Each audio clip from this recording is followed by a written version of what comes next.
ہمارا ایک اور قدم ہے آج. اس سے پہلے ہم اپنی حکومت آنے کے بعد کافی روٹ پہ جو ہے BRT کی بسز کو ایکسٹینڈ کر چکے ہیں روٹس کے اوپر, اور آج ہمارا نوشیرے والا جو ہے انشاءاللہ یہ بھی آج سٹارٹ ہو گیا ہے. اسی طرح ہم نے اور ایریا پہ بھی انشاءاللہ اسی طرح رنگ روڈ پہ باقی میں ہمارا پلان اور کام شروع ہے. ہم یہ ایکسٹینڈ کریں گے تاکہ لوگوں کو کوالٹی ٹرانسپورٹ ملے, اور اس کے ساتھ ساتھ جو ہمارے ڈویژنل ہیڈ کوارٹر ہیں اس کے اندر بھی ہم انشاءاللہ ایکسٹینڈ کر رہے ہیں اس کو. اور ضروری نہیں ہے کہ ہمیں ہر جگہ پر جو ہے وہ علیحدہ ایک ٹریک بنانا کی ضرورت ہے کہ ہم بنائیں اور اس کے اندر جو ہے ایک ٹریک کے اندر ہی بس چلے. اس کے بغیر بھی بس روٹ کے اوپر چل سکتی ہے. بیسک جو مقصد ہے وہ تو سستا اور اچھی کوالٹی ٹرانسپورٹ جو ہے لوگوں کو وہ دینا مقصد ہے. تو یہ ہمارا آج انشاءاللہ یہ نوشیرہ والا آج ہو گیا انشاءاللہ, اور اس کے علاوہ باقی جو پلانز ہیں انشاءاللہ ڈویژنل ہیڈ کوارٹر میں باقی وہ بھی انشاءاللہ بہت جلد ہوں گے. علی بھائی, آپ نے بات کی ہے احتجاجوں کی دوبارہ سے, تو کیا پھر سے اسلام آباد کی طرف رخ ہوگا؟ کس طرح یہ احتجاج ہوں گے؟ دیکھیں, کیا ہے اسلام آباد جو ہے وہ ہمارا کیپٹل ہے, ہمارا دارالخلافہ ہے, اور ظاہری بات ہے اسلام آباد ہی ہمارا وہ ایک ٹارگٹ ہوتا ہے کہ جہاں پہ جا کے پرامن طریقے سے اپنا احتجاج ریکارڈ کروائیں. جہاں تک بات ہے احتجاج کی وجوہات کی وہ آپ کے سامنے ہیں. ہمارا لیڈر عمران خان بے گناہ جیل میں ہے. ہماری پارٹی کے ساتھ جس طریقے سے مینڈیٹ چوری کیا گیا اس کے لیے بھی ہماری ایک تحریک, سیاسی تحریک ہم نے شروع کی ہوئی ہے. ساتھ ساتھ ابھی جو یہ مزید اور جو حرکتیں کر رہے ہیں جیلی آئینی ترمیمیں کر کے, ڈاکے مار کے, جس طریقے سے یہ ہمیشہ سے انہی پارٹیوں نے, انہی لوگوں نے, اشرافیہ نے یہ کیا ہے کہ اداروں کو اپنے نیچے انہوں نے محکوم کیا ہے. آپ نیب کی مثال لے لیں, نیب کا بندہ مری سے لگا لیتے ہیں, وہ صرف وکٹمائزیشن کرتا ہے. پاکستان کے خزانے کو یا کرپشن ختم کرنے میں نیب نے آج تک کچھ نہیں کیا, صرف وکٹمائزیشن کی ہے. اسی طرح جو باقی محکمے ہیں, اسی طریقے سے ادارے ہیں, وہ اس لیے نیچے جا رہے ہیں اور اس لیے نیچے جاتے جا رہے ہیں کہ جو پالیسیز ہیں وہ غلط بنائی جاتی ہیں. اشرافیہ اپنے آپ کو پروٹیکٹ کرنے کے لیے اور محکوم کرنے کے لیے اداروں کو کام کرتی ہے.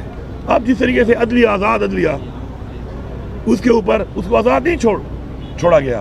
انہوں نے اپنے بینیفٹس کے لیے عدلیہ کو ہی محکوم کر دیا ہے. ہم یہ واضح طور پہ بتا رہے ہیں کہ اگر سینئر موسٹ جج کو نہ بنایا گیا چیف جسٹس تو انشاءاللہ ہم تحریک بھی چلائیں گے. ہم اپنا آئینی حق ہے ہمارا, ہم اس کو چلائیں گے. باقی جب بات کر رہے ہیں دوبارہ کہ ہم انشاءاللہ دوبارہ جائیں گے, بالکل ہم جائیں گے. پہلے عمران خان صاحب کے احکامات تھے کہ ہم نے جا کے ڈی چوک کے اوپر احتجاج ریکارڈ کرنا ہے. ہم وہاں پہ پہنچے, ہم نے بتایا کہ فسطائیت, جبر, زور, ہم پرامن طریقے سے ہم نے احتجاج کرنا تھا. انہوں نے ہمارے پہ جبر, فسطائیت, جو کچھ کیا راستے میں پوری قوم نے دیکھا ہے. اتنے بڑے بڑے کھڈے, container, bullets, street firing, rubber bullets, 12 bore کے بلیٹس, لوگوں کو زخمی کیا. لیکن جذبے کو کوئی نہیں ہرا سکتا, جذبے کو کوئی شکست نہیں دے سکتا. ہم نے کیا, ہم نے بتایا کہ ہم آ سکتے ہیں, اور ہم نے یہ بھی بتایا کہ ہم پرامن ہیں. ہم آگے نہیں گئے اور ہم نے وہ نہیں کیا جس سے کہ نقصان ہو کسی بھی طرف, کیونکہ اس طرف بھی ہمارے بچے ہیں, ان کو ہی پروٹیکٹ کرنا ہمارا فرض ہے.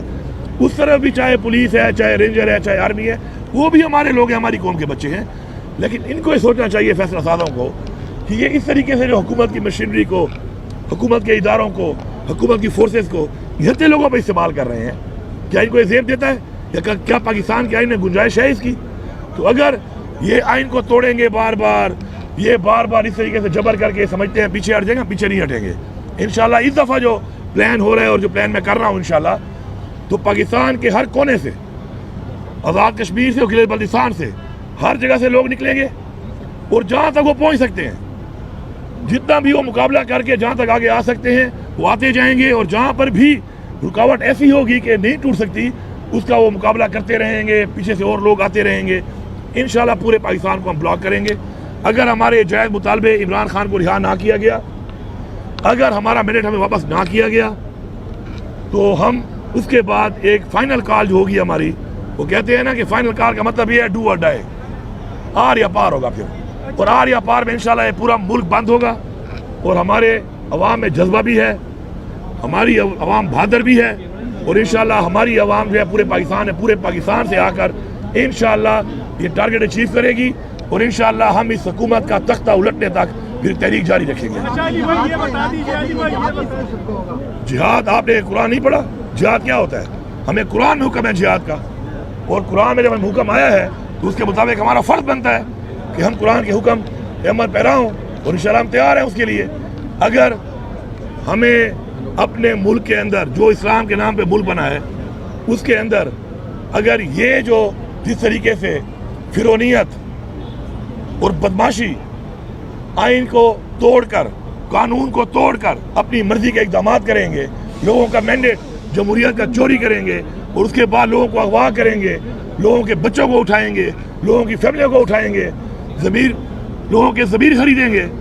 تو اگر یہ سمجھتے ہیں کہ میں یہ سمجھتا ہوں کہ اگر یہ سمجھتے ہیں کہ ایسے حالات میں ہم ان کو ایسے ہی چلنے دیں گے تو ایسا نہیں ہے. ہم پرامن ضرور ہیں, لیکن انشاءاللہ ہمیں جو حکم ہے اسلام میں, قرآن میں, ہم انشاءاللہ اعلان کیا ہے, اس اعلان پہ انشاءاللہ عمل درآمد کریں گے اور پوری قوم کی ان سے جان چھڑوائیں گے. پاکستان کی معیشت سے لے کر پاکستان کا ہر ادارہ اس وقت انہوں نے تباہ کر دیا ہے. انہی لوگوں کی وجہ سے آج ہمارا ملک یہاں پہنچا ہوا ہے.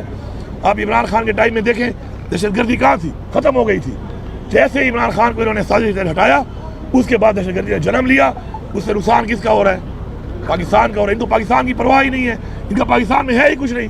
سارا پیسہ ان کا باہر پڑا ہے, انہوں نے بھاگ جانا ہے. ایک یہاں پہ پہ رواج بنا ہوا ہے, مال لوٹو اور باہر نکل جاؤ. لیکن ہم نے یہاں پہ رہنا ہے, ہمارے بچوں نے یہاں پہ رہنا ہے. ہمارا لیڈر عمران خان جو ہے وہ کہتا ہے کہ میں پاکستان میں ہی رہوں گا اور پاکستان ہی ہمارا سب کچھ ہے. تو ہم اس پاکستان کے اوپر کمپرومائز نہیں کریں گے. انشاءاللہ ہم حرب تک جائیں گے, ہمیں جانے بھی دینے پڑی انشاءاللہ ہم جانے دیں گے. لیکن ہم ان کو بتا رہے ہیں فیصلہ سازوں کو کہ یہ نوبت نہ آنے دو, اپنے فیصلے ٹھیک کرو. اور یہ جس طریقے سے آپ کر رہے ہو, یہ جو آپ جس طریقے سے رویہ اختیار کر کے بیٹھے ہو, اگر آپ یہ سمجھتے ہو کہ یہ راستہ اپنے گھر کی طرف آپ دکھا رہے ہو, آپ کا گھر بھی سیف نہیں ہے. حالات ہمیشہ ایسے نہیں رہتے. ایسی روایات, ایسے حرکات کر کے آپ جو راستہ دکھا رہے ہو تو یہ راستہ آپ کے گھر کو بھی جاتا ہے, آپ یاد رکھیں. دیکھیں بات یہ ہے, جب بھی کوئی اس طرح کی ترمیم پاس کی جاتی ہے تو اس کے لیے جو ترمیم پاس کرنے والے ہیں انہوں نے ووٹ پورے کرنے ہوتے ہیں اپنے. انہوں نے 2/3 اپنا پورا کرنا تھا. اور ہمارے تو لوگوں کو جس طرح اغوا کیا جا رہا تھا اور جو حالات بنے ہوئے تھے, ہم نے تو اپنے لوگوں کو پروٹیکٹ کیا ہوا تھا کیونکہ ان کو اغوا کر رہے تھے, ان کے پیچھے پڑے ہوئے تھے, ان کو غائب کر. ابھی بھی ہمارے بہت سے لوگ غائب ہیں. تو اس میں بندے چونکہ انہوں نے پورے کرنے ہوتے ہیں, اور وہ چاہے وہ کانفیڈنس کا ووٹ ہو, نو کانفیڈنس کا ہو, یا کوئی بھی اس طرح کی ترمیم ہو, اس میں ووٹنگ ان کی میٹر کرتی ہے جنہیں ترمیم پاس کرنی ہوتی ہے. باقی میں ویسے بھی پوری قوم کو بتا دوں ایک بات کہ اچھا ہے کہ مشکل حالات ہمارے پہ آ گئے, تاکہ پتہ چلے, مشکل حالات میں پتہ چلتا ہے کہ نسلی کون ہے اور اصلی کون ہے اور بے نسل کون ہے. تو اچھی بات ہے, یہ کوئی بہانہ نہیں ہے. میرے پہ سختی تھی, بزدلی اور غداری. جب آپ نے چھرا گھوم دیا اپنے لیڈر عمران خان کی کمر میں تو آپ ایک ہی زمرے میں آتے ہیں. بزدل بھی اسی زمرے میں آتا ہے کہ بزدلی سے غداری کی یا زمین فروش پیسے لے کے غداری کی. غدار غدار ہے, تاریخ میں غدار کا ایک ہی نام ہے کہ وہ غدار ہے. یہ سارے غداروں سے جان چھوٹ رہی ہے. اب ہمارے پاس نکھرے ہوئے, وہ کہتے ہیں نا چھڑے ہوئے بندے انشاءاللہ نکل کے آ رہے ہیں, چاہے ہماری لیڈرشپ میں ہیں, چاہے ہمارے سپورٹرز ہیں, ووٹرز ہیں, ہماری یوتھ ہے. اور ویسے بھی ہماری تو یہی پالیسی ہے کہ ہم نے اپنی اس یوتھ میں ان لوگوں کو آگے لے کے آنا ہے کہ جن میں وہ جذبہ اور نظریہ ہے کہ وہ پاکستان کو ٹھیک کریں. تو اچھی بات ہے, یہ روایتی لوگوں سے, یہ غداروں سے, زمین فروشوں سے جان چھوٹ رہی ہے. یوتھ کو موقع ملے گا, ینگ لوگوں کو موقع ملے گا. اس بہادری کے ساتھ وہ آگے آ کے لیڈرشپ ان میں آئے گی, وہ اپنے آپ کو ثابت کریں گے کہ وہ لیڈرشپ کے قابل ہیں اور وہ لیڈر بنیں گے انشاءاللہ, اور وہی پاکستان کو ٹھیک کریں گے.